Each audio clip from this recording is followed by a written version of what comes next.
Wszyscy wiemy, że dzień 13 piątek jest dniem pechowym.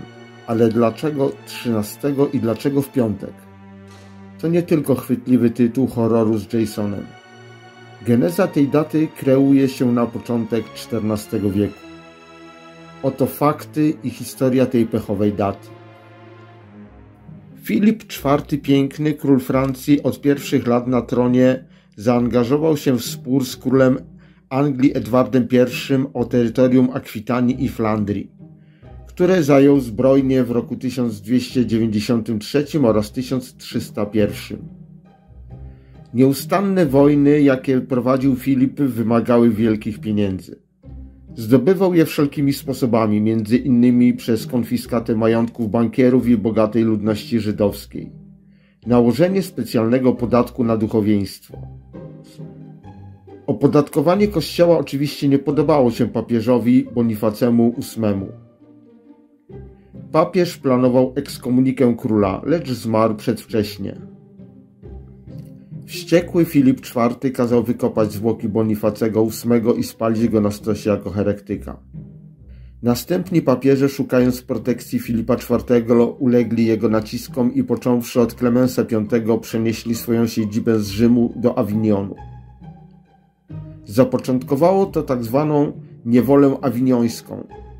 Było to spowodowane całkowitą zależnością papieża od króla francuskiego Filipa IV.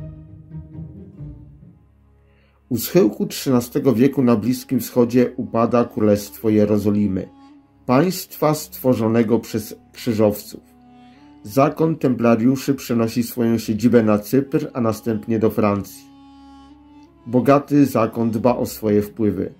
Król Filip potrzebuje pieniędzy do wojny z Anglią. Pieniądze z kasy templariuszy płyną na wojny króla Filipa. Filip jest niewypłacalny, postanowił pozbyć się wierzycieli, by nie spłacać długów. By pozbyć się templariuszy, musi mieć zgodę zależnego od siebie papieża, Klemensa V. Zaufany dostojnik króla, William de Nogaret, szykuje oskarżenie. Zarzucono zakonnikom i ich wielkiemu mistrzowi Jakubowi de Molay przestępstwa, herezję, stosowanie magii i czarów. 13 października 1307 roku w piątek za pozwoleniem papieża Klemensa V templariusze zostają uwięzieni z wielkim mistrzem Jakubem de Molay na czele. Zakonnicy zostają poddani torturom, wielu z nich przyznaje się do wymyślonych oskarżeń. Sam wielki mistrz pod wpływem tortur przyznaje się do zarzuconych mu czynów, herezji i czarów. Proces trwa 7 lat. Król Filip konfiskuje majątek templariuszy. 18 marca 1314 roku Jakub de Molay zostaje spalony na stosie wraz z 3 innymi zakonnikami. Stojący w obliczu śmierci rzuca klątwę na króla Filipa i papieża Klemensa. Królu Filipie i ty, papieżu Klemensie, nim rok minie, spotkamy się przed Stwórcą. Papież umiera w kwietniu, król w listopadzie 1314 roku.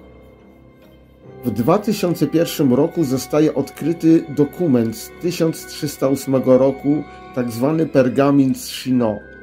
Oryginalny protokół z przesłuchania najwyższych dostojników zakonu templariuszy. Według tego dokumentu dostojnicy kościoła wraz z wielkim mistrzem Jakubem de Molayem zostają uniewinnieni od herezji. Niestety polityka powoduje, że dokument zostaje utajniony i ginie w archiwach. Zostaje dopiero odnaleziony prawie 700 lat po spaleniu na stosie wielkiego mistrza Jakuba de Molay. Teraz już wiecie, że 13 października 1307 roku powstała legenda 13 piątek.